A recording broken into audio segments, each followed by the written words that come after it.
Good afternoon from Washington, D.C. I'm Fred Wehrey, a senior fellow in the Middle East program at the Carnegie Endowment for International Peace.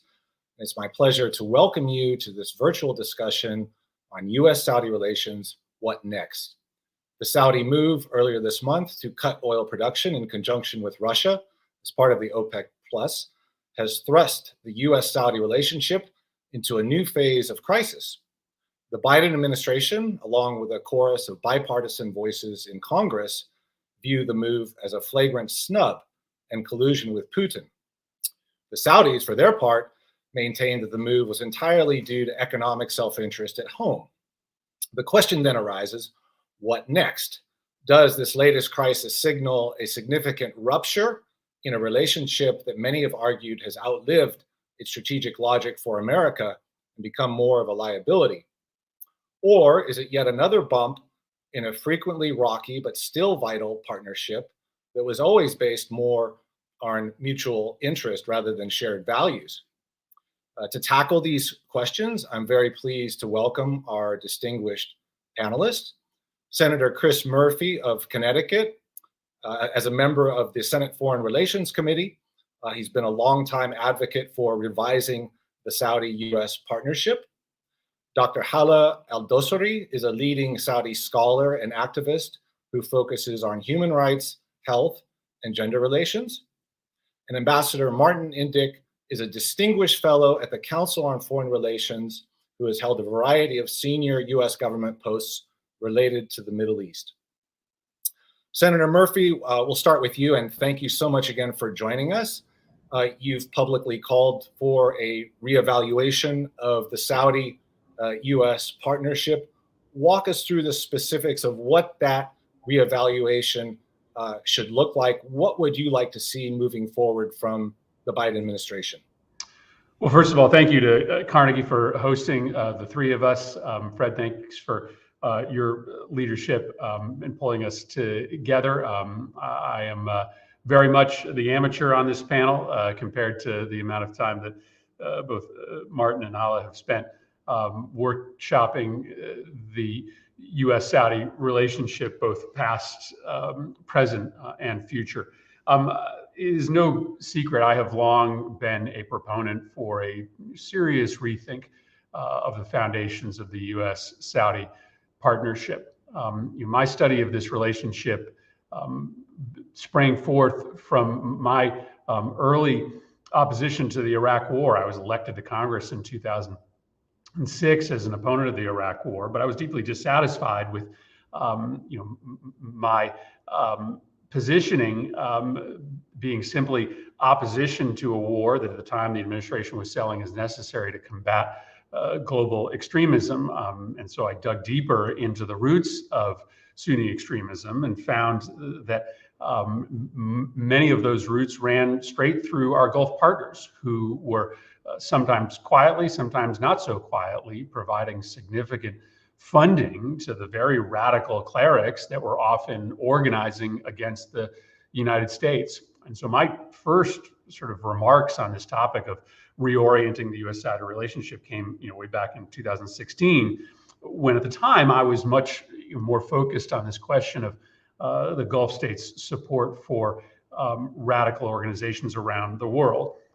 To MBS's credit, he has made progress on that front. And there is less money than before moving out of Saudi Arabia to some of the forces that we are fighting. But unfortunately, he has replaced that significant irritant in our relationship with several other irritants.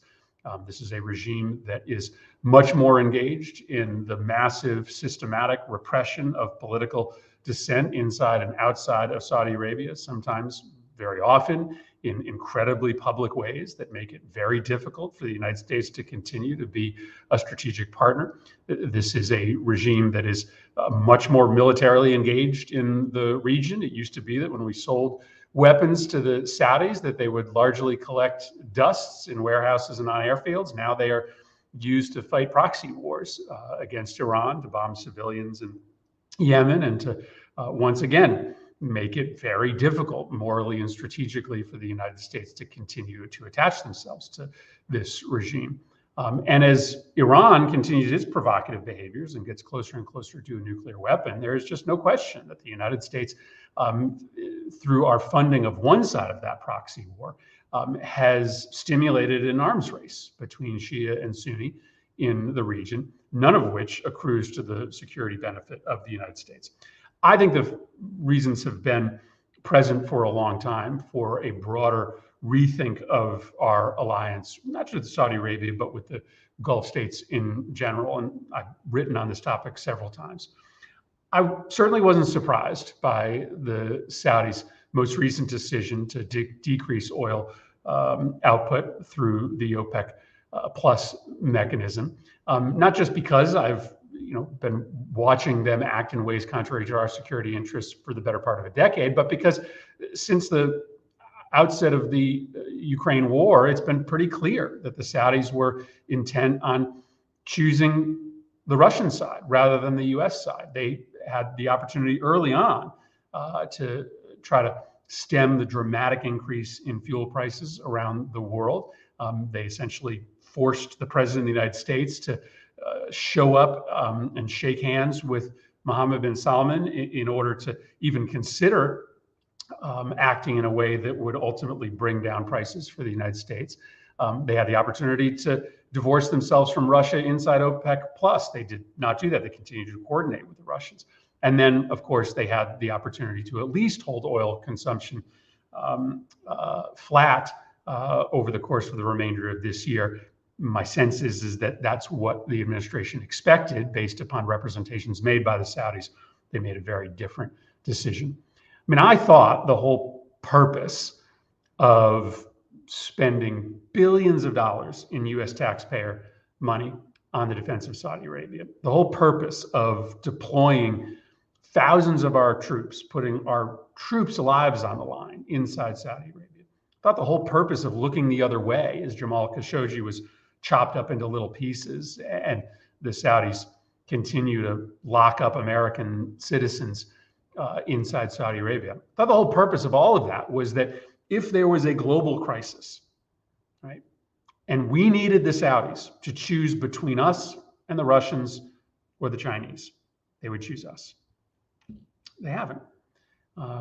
And I think this begs the question of whether we can stand to be part of an alliance structure with the Saudis in which when the chips are down, we don't get the benefit of the doubt. So I hope over the course of this event, we'll talk about the ways in which we can shape the future of our partnership with Saudi Arabia. I don't argue for a wholesale withdrawal of security cooperation. I just think we should be stingier about the ways in which we engage with Saudi Arabia, the fights we're willing to support them in. I think we have far too much hardware and too much personnel on the ground. I think we can think about how we engage with them commercially. Do we want to continue to encourage so many American companies to do business with Saudi Arabia in the face of this fraying alliance? And then I think, I'll say this finally and then turn it back over to you all. I think we do need to sort of step back and really ask the fundamental question of whether the United States needs to be so directly involved in this growing contest for regional hegemony between Saudi Arabia and their Gulf allies and Iran. Whether we need to be so directly involved more broadly in the fight between the future of Islam, between Shia and Sunni forces, right? The foreign policy consensus in Washington for decades has been clear that yes, it is in our interest to play a role in that fight. And when we look at the way Iran is brutally repressing these legitimate protesters, right, makes us feel a little bit more confident that we should be on the side of the Saudis against Iran. But let's also be honest. If there was a similar protest movement simmering on the streets of Riyadh, do we really think the Saudis would treat it much differently than the Iranians have? Are we sure that the Saudis' value set is fundamentally different than that of the Iranians? Of course not. And so to me, this is a moment not just to recalibrate the tactical nature of our relationship with Saudi Arabia, but to really think about our positioning in the Gulf, to really think about our positioning in the region, and to consider whether we are better or worse off over the course of the next decade, continuing to be so firmly planted on one side of that regional contest for power. So thanks for having me be part of this today. Great. Thanks so much, Senator. A lot of food for thought there. That's a great opener. I'm sure we're going to be circling back to some of those points. Dr. Hala, turning to you, as a longtime advocate for human rights, you noted in an interview this summer that President Biden's trip to Riyadh was a, quote, betrayal of activists inside the kingdom. And jumping off from that, moving forward, how can President Biden incorporate a rights-based approach in his response to Saudi Arabia? And what tools and leverage does Washington have? Well, thank you, Frederic, for having me and for having a Saudi voice in this kind of discussion. This is something that we've been pushing for, to have more representation of the people rather than governments, in any kinds of discussions on foreign policy. So I'm here actually to discuss and facilitate, how we can think of a relationship with the people rather than relationship with the Saudi political system. One that is existent inside Saudi Arabia, where we are as Saudis and the world is held as hostage to the whims and vindictive nature of this autocratic, regime. As Senator Murphy has pointed correctly so, that it is a very difficult place to compare Iran and Saudi Arabia when it comes to respecting rights and freedom. If the same events have erupted in Saudi Arabia, do we expect something different to happen? And what is the United States doing in order to envision a Saudi Arabia that is reliable and responsible? The oil economy that has erupted is one of the latest events in which the Saudi decision-making has been erratic, has been curbing on the forces, the internal forces within Saudi Arabia that could have actually mitigated the situation, that could have made some form of balances and checks on the public decision-making, on representing more of the public interest and therefore the public interest of the allies and the international community in general. Why I say that it's a betrayal? It is a betrayal because what we've seen after the Biden visit, and we've been forewarned, the United States State Department and other entities from emboldening, autocratic leaders of this kind of vindictive nature. What we have seen is now more American citizens are being impacted inside Saudi Arabia, let alone outside. As well as the mildly critical voices being handed, draconian sentences of decades long. Actually, what I want, I may not be able to highlight all the leverage within the U.S. To influence and reward good governance, but I can point to some of the damaging elements within the foreign policy of the U.S. that both undermines the U.S. ability and also the Saudi people's ability to influence their own governments. So having the back channel of U.S. consultants, PR companies, and former top U.S. officials working to cover up or even reward every wrong political decision by the Saudi leadership, including the disastrous war and 8-year blockades of Yemen for their own self-enrichment. A good example, of course, is the top U.S. official who obtained top classified intelligence and a deep knowledge of the U.S. national security, who's being rewarded by the Saudi government with $2 billion in private investments without any kinds of accountability or investigation, and therefore undermining both the Saudi and the American people's interest. The Washington Post has recently reported on years-long service of top U.S. military advisors to the Saudi regime, who neither helped our country resolve the wars and conflicts or protected the U.S. interests from being influenced by foreign autocratic regimes. The way ahead should be, in theory, simple and forward. Invest in building a consistent relationship with the people, things that have create this kind of sense of responsibility, shared values. We've seen in Iran, we've seen in different places that people really are eager for democratic, transition, for more respect for human rights, for more representation from their own governments, whether they were, on different sides of the Shia and the Sunni conflicts. So a good approach is one that is centered on people rather than oil interests and other volatile or short-term gains. In the Saudi situation, this is not happening. We are facing an unprecedented authoritarian regime that is increasingly supported by the rise of authoritarian powers in the region, and in the world in general. So as a member of the Saudi civil society, much can be improved. We can empower this society to influence our own regime if we had the solidarity of the US government, businesses, or other entities. Sadly, that is happening inconsistently, sometimes without any concrete or lasting results. So while limited numbers of the Saudi activists, intellectuals, or businessmen and academics were released, they remain muzzled and under the collective punishments of travel bans, sometimes to their own families. There is no way that we as citizens, Saudi citizens, can impose any balances or checks on our political decision-making without those voices which were able to rally the Saudi public toward meaningful reforms. A good and recent example was the sweeping and successful Saudi public campaigns to abolish and end the restrictions on women's mobility and autonomy, things that we're now witnessing, the impact of in the new Saudi Arabia, where the credit has been gone to an autocratic leader instead of the community that actually worked through these issues.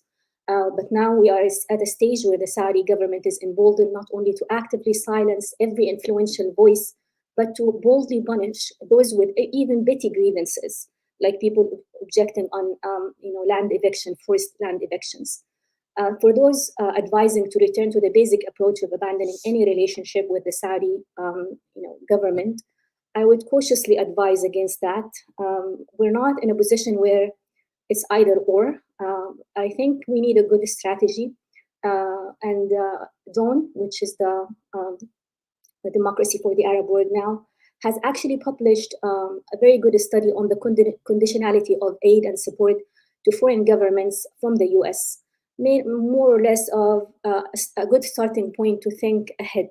Saudi Arabia has an extensive and multilateral relations with the US government and businesses, and such relations can be a good leverage to start influencing a good governance. So the US Congress as well is at a good place to rethink policies, as Senator Murphy has pointed. This is a good time now to act on policies and legislation and start thinking on ways to ensure two things. First, that no US official or entities are undermining the US or Saudi public interests, and that the support of democratic transition and rights for allied nations is the cornerstones of combating any kinds of disastrous policy of autocratic regimes. Much of the debate within Saudi Arabia now is centered around the bipartisan nature of the threats, as they call it, to Saudi Arabia. So having a very much of those kinds of diversified or inconsistent positions from the foreign policy of the US towards Saudi Arabia really undermines any kinds of action and perceived by the Saudi regime as a winning point, basically. They are winning by having this kinds of, divided position when it comes to what can be done. As with other nations, of course, Saudi Arabia continues to be led, if it continues to be led undeterred by such an irresponsible and unreliable leaders, I believe the repercussions will continue to happen and could be of a global effect, and not only on the Saudi people's rights and freedom. And I believe this is a good time to act on it. Terrific, Hala. Thank you so much for those compelling remarks. You raise a lot of important details and issues, especially on conditionality, and we'll certainly return to that. Ambassador Indyk, I want to turn to you now. You co-authored a CFR report and a foreign affairs article this summer, arguing that Washington should offer a strategic commitment to Saudi Arabia against Iran in return for Saudi reciprocity on a number of issues, keeping oil prices low, ending the war in Yemen, making peace with Israel, and improving its human rights record. And I think it's fairly obvious that Riyadh has not made progress on those issues, certainly not our number one or the last one. So I guess now, how would you update those arguments? What would you recommend moving forward in light of this month's events? Well, thank you, Fred. Thanks very much to Carnegie for hosting this important discussion. I have the greatest respect for Senator Murphy. I really admire his legislative record and the seriousness that he brings to all the things he does, but particularly his approach to foreign policy, and particularly his approach to this subject, whereas he has noted he has a long record. And Hala, whom I haven't met before, but I also deeply respect the emphasis that she puts on the issue of human rights in Saudi Arabia. We didn't have to conjure up the history of the way in which the Saudi regime under Mohammed bin Salman has dealt with these issues, particularly, of course, the murder and chopping up of the journalist Jamal Khashoggi, but there are many other instances which are highly problematic. And I think that it's also very important that we have in Senator Murphy's approach and Hala Al-Dosari's approach two, in a sense, different, although complementary, answers to the question of what kind of future we want to have in our relationship with Saudi Arabia. The president has now called for a reevaluation of the relationship. So I think this is a very important moment to have precisely this kind of discussion. And I think the president needs to order up some internal studies within the administration and some thorough consultation with the Congress to take advantage of this pause in the relationship, of this reevaluation. As Fred has noted, I have a different approach, I should say, objective. It seems to me that Senator Murphy's objective can be described as something between a divorce and a transactional relationship.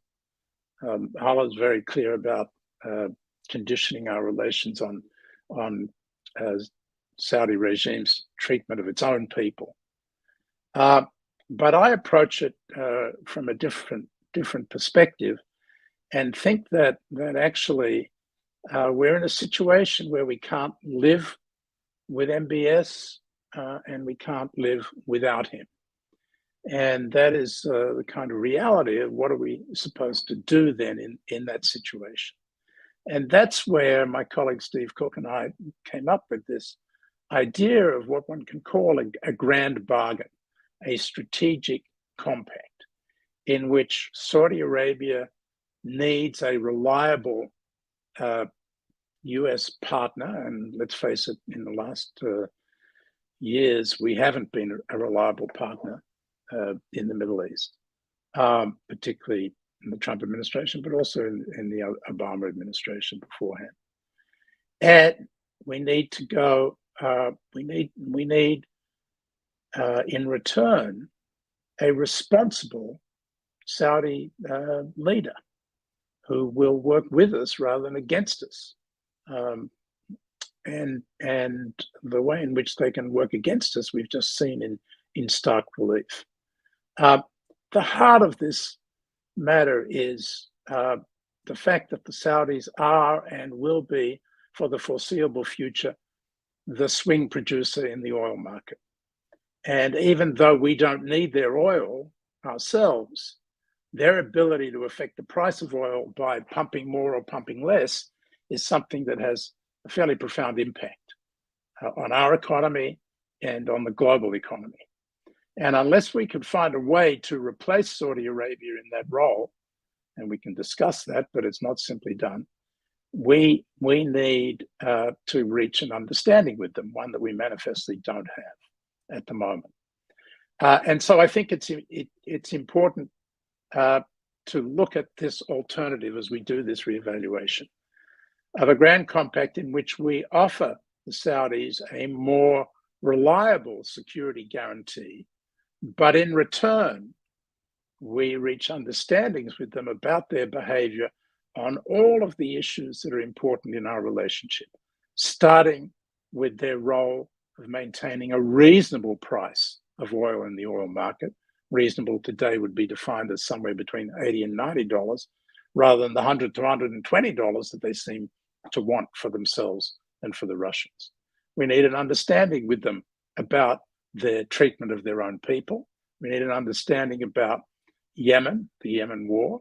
We need an understanding with them about the overall approach to dealing with, deterring, and containing Iran, and the role that relations between Saudi Arabia and Israel should play in that effort in terms of normalizing the relationship with Israel as well. And that kind of broad strategic compact seems to me, if we could achieve it, and I admit that it's a big if, would be a much better way than proceeding than essentially deciding that this relationship is hopeless and we should go our own ways. We would, in the process, relinquish whatever leverage we might have to deal with the human rights issues of treatment of Saudi Arabians by the regime. And we would find ourselves in I believe, a world of hurt when it comes to the issue of the free flow of oil at reasonable prices from the Gulf. I want to just finish by saying that there is an analog for where we are today and how we should proceed towards the objective that I have in mind. And that analog is the reassessment that Henry Kissinger ordered, that I just happened to have written about recently, in 1975, when the Israelis, under then Prime Minister Rabin, refused a deal that he'd negotiated with Egypt's leader, Anwar Sadat. And Kissinger was furious.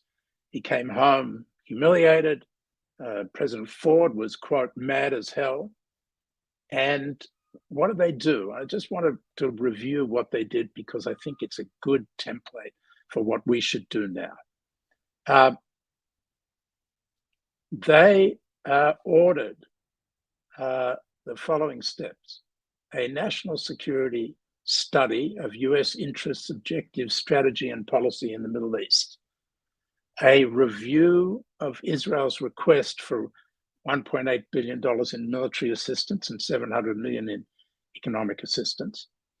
They cancelled all upcoming visits by the Israeli defense minister and an Israeli military delegation that wanted to talk about the timeline for the provision of delivery of F-15s. They delayed the delivery of Lance missiles and laser-guided bombs. They instructed each government department to curtail the privileged access that Israeli officials had enjoyed. Kissinger removed the hotline between his National Security Council office in the White House and the Israeli ambassador's office. And President Ford issued instructions that the approach to the Israelis should be one of what he called dignified aloofness, in which high-level and all high-level meetings and visits were put on hold. Points of contact between the Israeli and US government officials would be channelized and strictly limited. And Ford defined this as the proper relationship should be, quote, business-like, arm's length, and aloof. And notwithstanding Congress being up in arms about this, as opposed to what would be the case now when Congress is really pushing the administration to take harsher measures against the Saudis. Nevertheless, they stood their ground, and within 3 months, the Israelis bent to the pressure. And I think that I've detailed that because I think it provides a very good model for the way that we should deal with the Saudis now. Dignified aloofness. And when they need something from us, we should take our time responding to it. Meanwhile, engage in this serious reevaluation, and we have government interagency process working with Congress, look at the options that Senator Murphy has put on the table and Hala has put on the table, and of course the one that I put on the table, and do a serious study of where our interests best lie and create a degree of nervousness on the Saudi side as to what exactly we're going to do. And I think that that will soften them up in a way that, regardless of which approach we take, we'll find them more responsive when we go back to them after we've concluded this study. Great. Thank you so much, Ambassador. Some great historical points, and also important to raise the performative aspect of this, the signaling, the sort of aloofness of it. We'll circle back to that. I want to turn to our panelists for some reactions, but first I want to inform our audience that you can ask questions in about 15 minutes using the live chat function on YouTube, or you can tweet at Carnegie and Dow. Circling back to you, Senator Murphy, some reactions to what the ambassador said about this notion of Mohammed bin Salman's indispensability. You know, we can't live with him, we can't live without him. And again, aside from oil, the usual counter arguments that are trotted out are, you know, his cooperation on extremism. And I think on social media, you acknowledge that the Saudis have been helpful intelligence partners on that. There's also the domestic jobs argument. And then finally, we hear China. So some reactions from you to what the ambassador said and to these issues. Yeah, I don't know that I argue for a divorce, but it is something more akin to a you're certainly not sleeping in the same bed any longer, right? To me, as you point out, Fred, there are incredibly important elements to this relationship. It is absolutely true. We are going to continue to be reliant for the foreseeable future on the product that Saudi Arabia produces. We are, you know, a decade, maybe a little bit shorter away from, you know, being able to, you know, truly be a nation that is, you know, by and large energy independent. That security cooperation is important. I give credit to Mohammed bin Salman for the progress he has made on shutting down the pathways to fund a lot of these extremist groups. And as much as the campaign of repression has been dizzying, you know, there are obviously some freedoms enjoyed inside the kingdom, access to entertainment, for instance, that were not there years ago. So to me, this is, you know, about an understanding in which our cooperation is going to be perhaps more targeted and more intermittent, rather than systematic. And I guess, you know, I have such respect for Martin and his views. He's right far more often than I am on any of these topics. I guess I would take the deal that Martin's laying down if I thought existed. That does sound like a really good deal. If we could get the Saudis to, you know, full accountability for Khashoggi and make reforms that none of that would happen again, and get out of Yemen, keep the price of oil below a certain number, you know, that probably is a deal worth taking. I think the reason I come down in a different place is not because I don't think that that's a potentially good outcome for the United States, but because I don't think it's possible. Because I think MBS has shown us that, you know, his campaign of domestic repression, his sort of need to be a regional bully is definitional for him. And so to me, we have to deal with the leader we have. And you know, somebody said, well, why did MBS make this decision? You know, what logic is there to sort of commit to the administration that you were going to do X and then surprise them and do Y? And I think the answer is you can't ever really explain why MBS makes decisions. It's quixotic. It's based on how he feels that day. And so when you're thinking about a broad, strategic, lasting partnership in which on a daily basis you're doing something for me and I'm doing something for you, you have to have a reliable partner. The Saudis used to be that reliable partner. I mean, it was different, right? You weren't dealing with one leader. You were dealing with, you know, multiple power centers. It was easier for the United States to, in some ways, to manage the relationship when the leadership was more complex. But today it's not complex. Today it's one man. And I think that makes that sort of grand bargain harder. On the question of China, So I think we generally have to be careful about the sort of straw man argument of, well, if we don't support this regime, China will come in, because that's an answer to do business with every dirty dictator around the world. I think there are two reasons to be a little careful about the question of who will fill the vacuum. It is true, it used to be that we worried about Russia and China filling the vacuum in Saudi Arabia. Today, Russia is not going to be a reliable security partner, so we're talking mainly about the Chinese. The Chinese systems are getting better every day.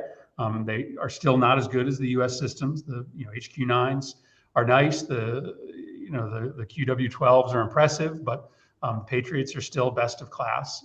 It would be a big decision for the Saudis to turn their backs on U.S. security cooperation.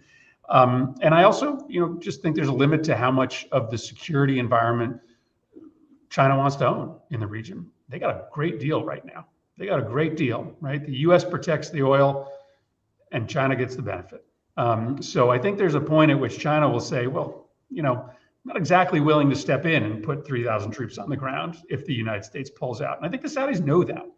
So I do think there's a reason when it comes to sort of the threat of being replaced, to maybe be a little bit more confident about calling bluffs. Great, thank you so much.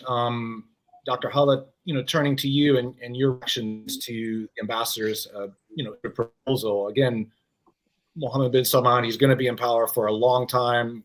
From the U.S. perspective, Washington has given him chances to sort of reciprocate. We haven't seen that. So what next? What tools do we have? Have there been instances in the past where pressure has been applied, where conditionality has been used that actually makes an impact domestically inside Saudi Arabia? And again, going back to my original question, what more can the U.S. do? I think I would agree cautiously with Ambassador Indyk's need for a study. You do not want to be faced with such political, upheaval every year because of someone who cannot be controlled, who cannot be deterred. I would say a good investment is while recognizing that yes, the current situation,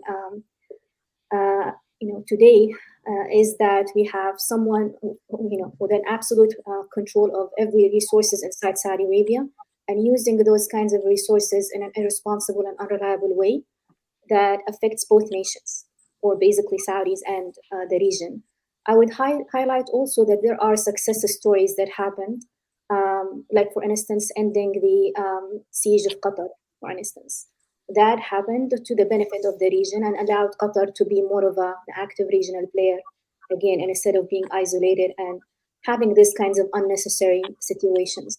And also the role of the U.S. envoy to Yemen in facilitating the truce and facilitating, some kinds of a ceasefire, at least to help the people. Not successful so far, but it is helpful also to have these kinds of presence. Again, one thing that I think is irreplaceable in this discussion, what kind of Saudi Arabia the world and the U.S. and the people of Saudi Arabia wants to see. It is not Saudi Arabia that is ruled, in such an unpredictable and brutal way that doesn't really plays well in the world politics and in the region. So I guess the good answer to that is how much the U.S. has invested in supporting and protecting a thriving civil society within Saudi Arabia and in the region. And you can't really be selective. You cannot really force a U.S. View on the people of the region. You cannot say that we need, some kinds of relationship with Israel and Saudi Arabia, regardless of the festering problems that exist and ignored in this kind of, peace treaties or relationship or normalization. I think we need more than this to have some kind of a meaningful and embraced reforms from the people as well. So again, thinking about the people, I get to see, for instance, a success story when Lujain Al-Hadloul, one of the most prominent women's rights activists, have been released shortly after the Biden administration resumed their presidency. So this is a success story where solidarity worked. But unfortunately, her role and her influence in the Saudi community, despite how popular she was, has been ended, basically. I want to quote also a story from a friend, an activist in Kuwait, who said that when Saudi Arabia and the allied European nation, including the U.S., tried to help the Kuwaitis restore, from the invasion of Iraq, they decided to have, a condition that for the Kuwaiti government to be reinstated back in Kuwait, they needed to have a form of an institution or a constitutional, basically, setting in place, that it is not only up to one person, one royal family, to decide for millions of people. And this is what happened. And now we're seeing the impact of that. You're not dealing in Kuwait with one entity. You're dealing with a thriving constitution. It's not like it's a flourishing or any well-functioning democracy, but at least it's a form of governance that puts some kinds of balances and checks on political decision-making. It makes people represented in a way, and it makes it better for the good governance of Kuwait to happen. And this is the only, it's like 30 years or more in the making, but it is one of the only Gulf monarchies that have this form of, representation and participation. And I think this is something that has to be part of any effort to deal with an existing unwanted reality inside Saudi Arabia. Is what can we do to have more of a representation, more of a responsible and democratic transition within Saudi Arabia. Great, thank you, and thanks for bringing the example of Kuwait into this. Ambassador Indyk, I want to turn it over to you for reactions, and I guess specifically, how do we operationalize this notion of aloofness? I mean, we've seen this before where there's been pauses, senior officials have not gone to meetings, and I think the Gulf states have gotten used to this, they've waited it out. So, again, we've sort of seen this before, and I guess walk us through the specifics of, your idea in a bit more detail. Well, as I said, I think the template is the one that Kissinger and Ford established. And we take down meetings, we keep them at arm's length, we hold up arms supplies. I think Congress is already essentially doing that. There may not be any new sales anticipated, but that is the general approach. They feel our cold shoulder. Mm-hmm. Sooner rather than later, they're going to come face to face with the reality, which is that Saudi Arabia is sitting on this huge amount of oil and cannot defend it. They cannot defend themselves. They've bought all these arms, but they don't have the ability to do that. And at a certain point, I don't know, sooner rather than later, the Houthis, they've already refused to extend the truce, and who knows, they're going to start firing their rockets again, or their drones and so on. And what are the Saudis going to do? They've got their own patriots, but they really depend on us to defend them. And I think part of their problem is they're not sure that they can rely on us to defend them. And that's why I think it's important that we make it clear that we are willing to do so if they are willing to behave differently. But in the meantime, I think that we need to be, as I said, keep them at arm's length and keep them wondering what exactly it is we're going to do. Now, to respond to Senator Murphy, I mean, he makes, I think, a very good point. The track record of Mohammed bin Salman is one of strategic blunder after strategic blunder. He just made another one. Taking Saudi Arabia into the war in Yemen was a disastrous blunder. Ordering the dismemberment of Jamal Khashoggi was yet another blunder. And he's prone to this because of his headstrong and fairly ruthless approach to the challenges that he faces. So, I think that is a reality that we're dealing with.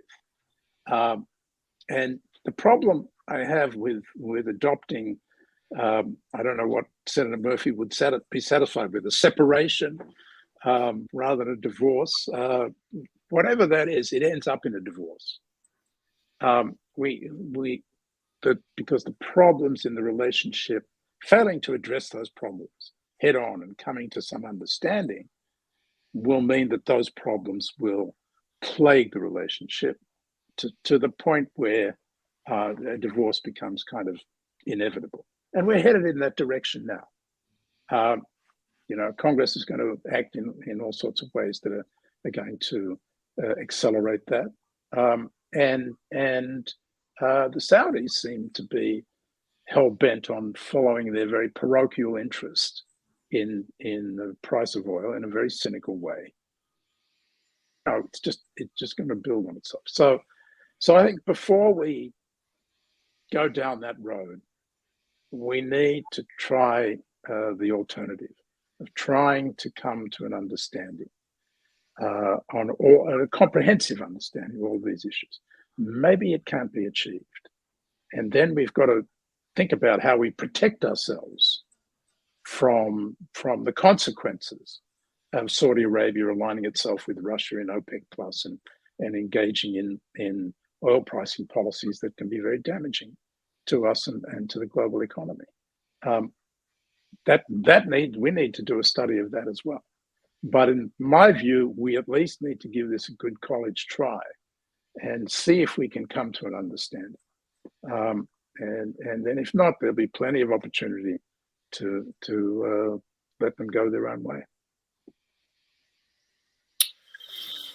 Great, thank you. I do want to open it up for questions for our panelists, to the audience. To ask a question, again, you can use the live chat feature on YouTube or tweet to the hashtag #AskCarnegie. We're still waiting for some questions. So Senator Murphy, let me turn it over to you for some more reactions. And I guess specifically, you mentioned we shouldn't just make this a tactical, readjustment. And how do we avoid that? I mean, how do we really send a signal this time? Because we've seen these sorts of pauses before. And again, drilling down into certain assets, right? Certain systems, certain things we have on the ground there. How can those be used to send the appropriate signal? Sure. I think, Ambassador Indyk is right. The Saudis do not trust that should there be a need for a very robust defense of the kingdom, that the United States will be there. There are reasons for that, but I think they look, they look to 2019. Their best friend in the world, Donald Trump, sort of offered no response to the massive attack by Iran on the Aramco facility, and they think to themselves, well, boy, if Donald Trump, who put his hands on the orb, isn't coming to our defense here, then how can we expect anyone in the White House to do so? So I understand the nature of the Saudi skepticism towards us right now. Again, I put this in this broader context, which is why I think I worry about the potential fallout of a agreement, right?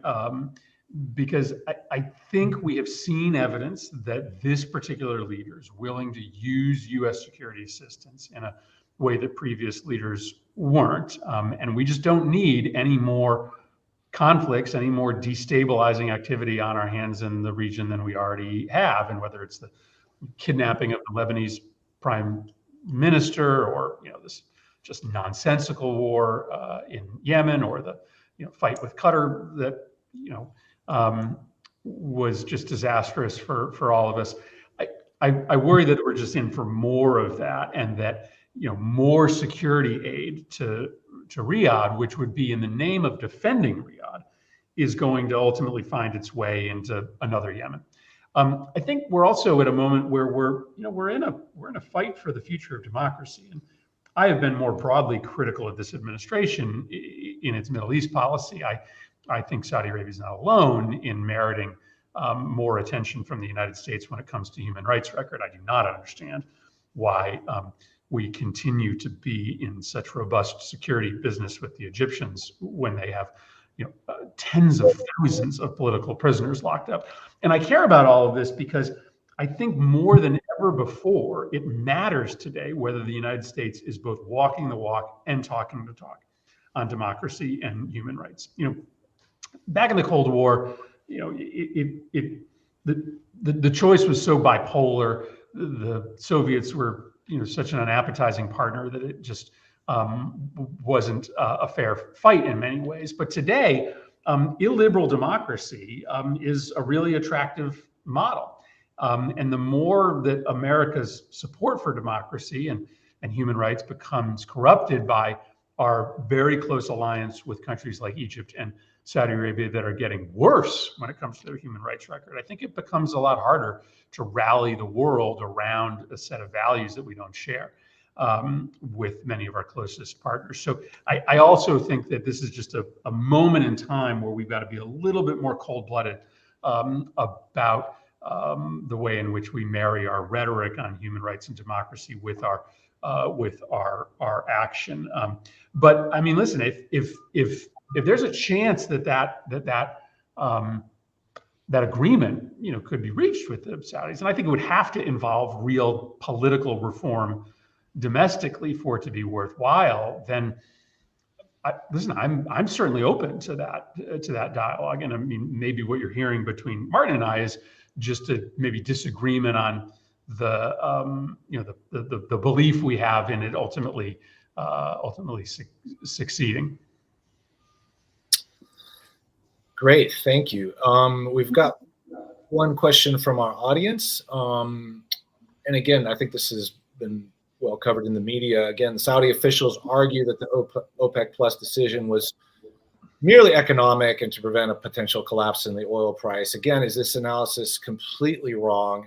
And again, we've seen this line, being trotted out. And again, I'll add to that the Saudis appear, now to be pointing to the aid that they've given to Ukraine, the prisoner swap. And so, this, and then the narrative also you hear is they're not a vassal state anymore. And so, there's a certain nationalism in their discourse that comes out along with the economic angle to this. So any one of our panelists. Yeah, I'll jump in. Yeah, sure.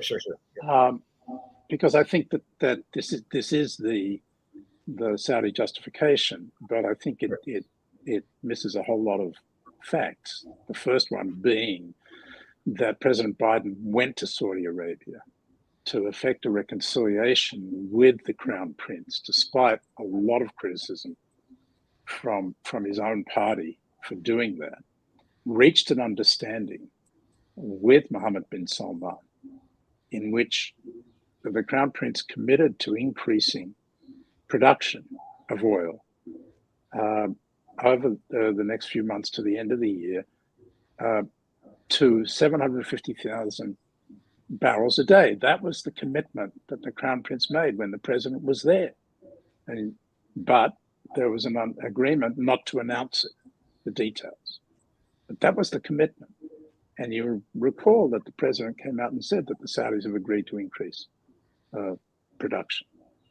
And they didn't live up to that commitment. So that's point number one. Point number two, okay, circumstances change. They appear, the Crown Prince appears to have been panicked, if you can believe the story, by his oil minister and older stepbrother, Abdulaziz bin Salman, who told him, as they were considering the budget, that the price of oil was likely to drop to $50, $40 even. And they wouldn't be able to pay for MBS's Vision 2030 dreams of development for Saudi Arabia. And so MBS turned around and said, okay, well, we're going to cut oil. That's the case. So they were focused very parochially on their economic self-interest, without considering the impact that would have not only on their commitment to the President of the United States, but the impact on the effort to sanction Russia and reduce its oil revenues at a critical moment as Europe's going into winter and being screwed by Putin. And he's bombing civilians in Ukraine. And that unwillingness to take into account the bigger picture or the relationship with the United States is highly problematic. Strategically, I think a big mistake for Saudi Arabia, but in terms of the relationship with the United States, an indication of a lack of regard. Now, having said all of that, and I think it's important just for people to understand, the administration responded by saying, okay, let's hold off and see. Maybe you're right that the price is going to drop. We'll come in and support the price by buying up oil for the Strategic Petroleum Reserve to maintain the price if you're right and it's about to drop. We don't believe it's going to drop, but we'll give you somewhat of a guarantee in that regard. And this was brokered by Mohammed bin Zayed, the Emirati president, who wanted to increase production. And he went to the Saudis, sent Sheikh Tatmoon to the Saudis to try to persuade them to go along with this. Not so that it could buy the Democrats a month before the elections, but because there was so much more riding on this when it came to the war in Ukraine and squeezing the Russians. And MBS said no. So, I just don't buy this kind of argument that it was just about looking out for their economic interests. They had broader strategic interests. They had an alternative. They had a commitment to the United States. This is also a critical moment in the fight in Ukraine.